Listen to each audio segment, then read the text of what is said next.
2018년 기준으로 세금 신고한 금액은 약 6,800만 원 정도 되더라고요. 어떻게 되시나요? 저는 1983년생이고 나이는 2020년 기준 38살입니다. 지금 하는 일은 무엇입니까? 현재 프리랜서 디자이너로 일하고 있고요. 주로 IT나 방위산업, 토목 사업에 TF 프로젝트 제안서 디자인을 전문으로 하고 있습니다. 실례지만 연봉이 어떻게 되시나요? 프리랜서인지라 연봉은 정해지지 않았습니다.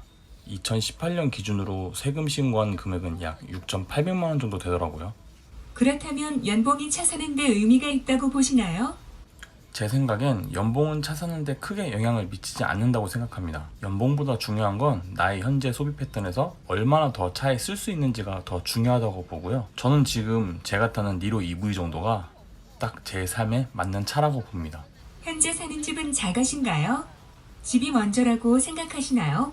저는 집도 좋지만 역시 차를 사는 게 더 먼저라고 봅니다. 집은 확실한 행복을 주진 않지만 차는 확실한 행복을 주거든요. 차가 있으면 자유의 범위가 넓어지니까 좋더라고요. 차가 짱입니다.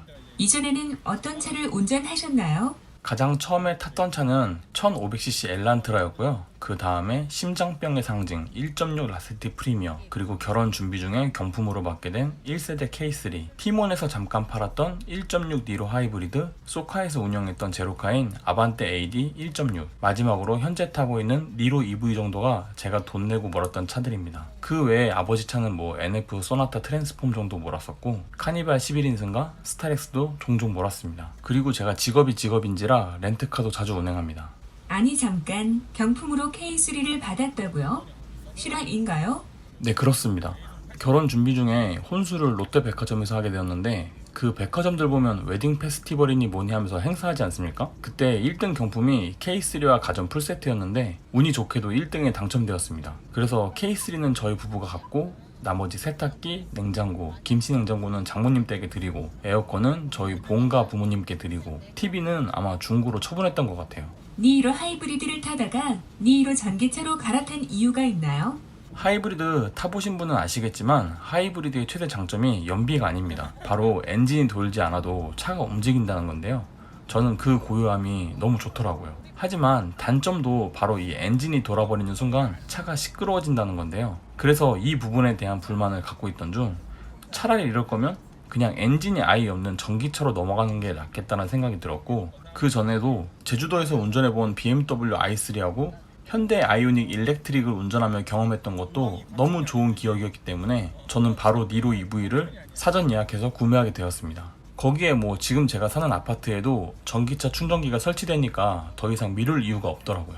다른 전기차를 제쳐두고 니로 전기차를 고른 이유는 무엇인가요?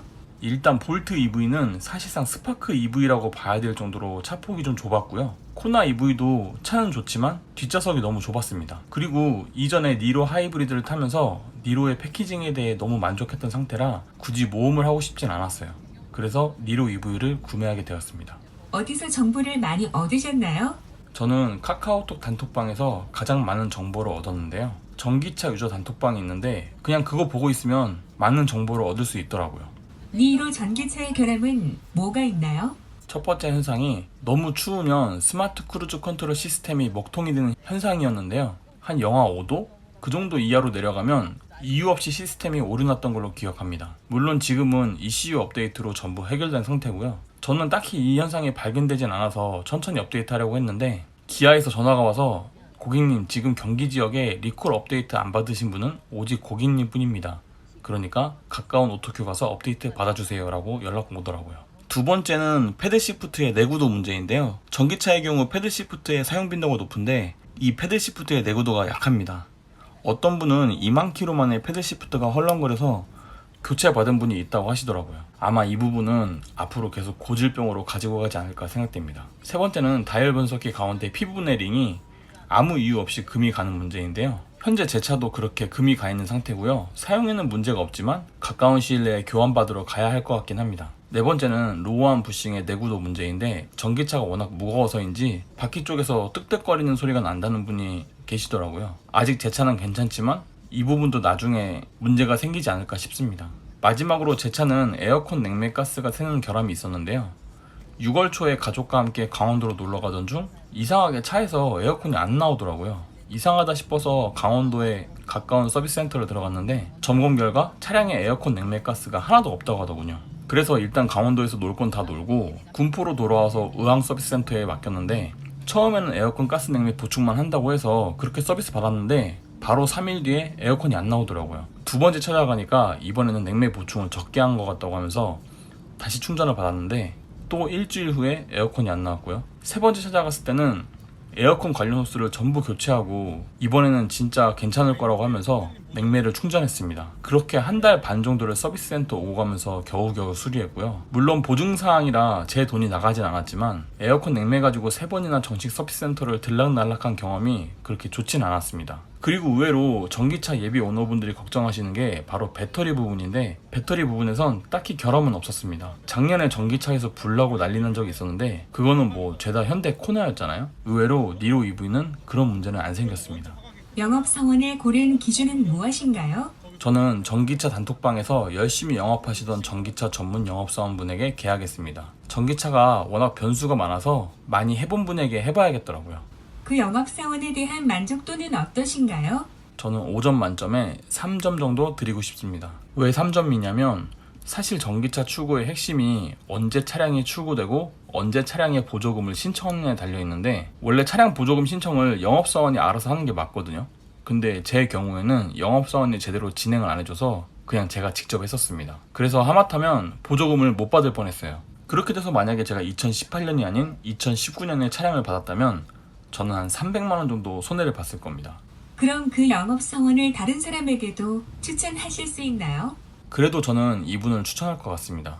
이유는 제가 에어컨 수리 때문에 서비스 센터에 한 3일 정도 차를 맡겨야 할 때가 있었는데 서비스 센터에서는 구동계 관련 수리가 아니면 대차는 안 된다고 하더라고요. 어쩔 수 없이 영업사원에게 전화해서 어떻게 하면 좋겠냐고 의견을 물으니까 영업사원분이 바로 자신의 전기차를 대차해 주시겠다고 했습니다. 사실 영업사원이 대차해주는 경우는 전 한 번도 못 들어봤거든요. 그분 덕에 2일 동안 편하게 대차를 받아서 운행할 수 있었고 제 차는 정상적으로 수리받았습니다. 자신의 차를 대차해주는 영업사원이라면 저는 남들에게도 추천할 만하다고 봐요. 영업 사원에게는 어떤 서비스를 받으셨나요? 저는 불박과 틴팅은 제가 직접 할 생각이었어서 그냥 현금 50만원 받았습니다. 전기차가 워낙 인센티브가 짜기도 할 뿐더러 저는 원래 영업사원분들에겐 무리한 부탁을 안 하는 성격이라 그냥 그것만 받고 말았습니다. 그분들도 먹고 사셔야죠. 차량의 등급과 옵션 구성 그리고 구매 비용은 얼마나 드셨나요? 4,980만원짜리 노블레스에 83만원짜리 스마트 유보 내비게이션과 118만원짜리 히팅 패키지 넣어서 총 차량 금액은 5,181만원 나왔고 개별 소비세 인하 혜택과 1,700만원의 전기차 보조금, 200만원의 취등록세 할인을 받아서 실제 들어간 비용은 약 3,544만원 정도 들었습니다. 현금으로 사셨나요? 할부로 사셨나요? 2,500만원 정도는 현금으로 선납했고 나머지 금액 1,200만원은 전북은행의 오토론을 이용했습니다. 페이백은 어느 정도 받으셨나요? 제가 차 살 때 페이백이 2.6% 정도 됐던 것 같은데 그래서 한 65만원 정도 페이백 받은 것 같습니다. 할부 조건이 궁금한데요. 일단 저는 60개월 할부로 돌렸고요. 월 이율은 3.9%였습니다. 그래서 지금은 이자 원금 합쳐서 한 달에 23만 9천원 정도 내고 있습니다. 보험료는 얼마나 내시나요? 부부 한정 운전으로 가입하였고 대물 3억에 자상으로 가입해서 배터리 보증 포함 41만원 내고 있습니다. 실제 연비는 얼마나 나오나요? 전기차 실제 연비는 워낙 변수가 많으니까 그냥 차파고식으로 쉽게 설명드리겠습니다. 지금 제가 몰고 있는 전기차는 1km당 10원 정도 쓰고 있습니다. 그렇다면 한 달 유지 비용은 얼마나 나오나요? 차량 대출이 24만원 나가고 보험료가 한 35,000원, 충전 비용이 한 12,000원, 자동차세 만원 정도 생각하면 한 달에 한 30만원 정도 든다고 생각하시면 될 것 같습니다. 등급과 옵션을 그렇게 결정하신 이유는 무엇인가요? 니로 EV는 등급이 프레스티지와 노블레스밖에 없었고 노블레스를 가야 LED 헤드램프와 전방 주차 센서, 운전석 메모리 시스템, 2열 여선 시트가 가능했기 때문에 어쩔 수 없이 노블레스 샀습니다. 드라이버 와이즈는 전 등급 기본 장착이었고 유보 내비는 고속도로 주행 보조와 5년 무료 유보 기능이 있었기 때문에 넣었습니다. 일단 선택의 폭이 넓지 않아서 노블레스를 사긴 했지만 200만원 아끼자고 프레스티지 사면 너무 빠지는 게 많더라고요. 그래서 노블레스 산 건 후회가 없습니다. 이걸 넣기 잘했다 싶은 옵션이 있으신가요? 83만원짜리 유보 내비게이션도 넣길 잘한 게 일단 유보가 5년 무료고 유보 내비로 전기차 충전소 현황도 전부 파악할 수 있기 때문에 적어도 전기차에겐 필수 옵션이라고 봅니다. 크렐 오디오는 뭐 덤이었고요. 반대로 넣어서 후회되는 옵션은 118만원짜리 히팅 패키지인데요. 히팅 패키지가 하는 일이 겨울철에 배터리 팩을 히팅시켜서 급속 충전도 빠르게 해주고 히터도 효율적으로 사용해 해주는 건데요. 저는 일단 90% 이상 완속 충전을 할 뿐만 아니라 지하 주차장에 차가 주차되기 때문에 굳이 배터리를 히팅시킬 일이 없더라고요. 그래서 히팅 패키지의 기능을 거의 쓸 일이 없습니다. 그래서 다음에 차를 산다면 히팅 패키지는 빼고 탈 것 같긴 해요.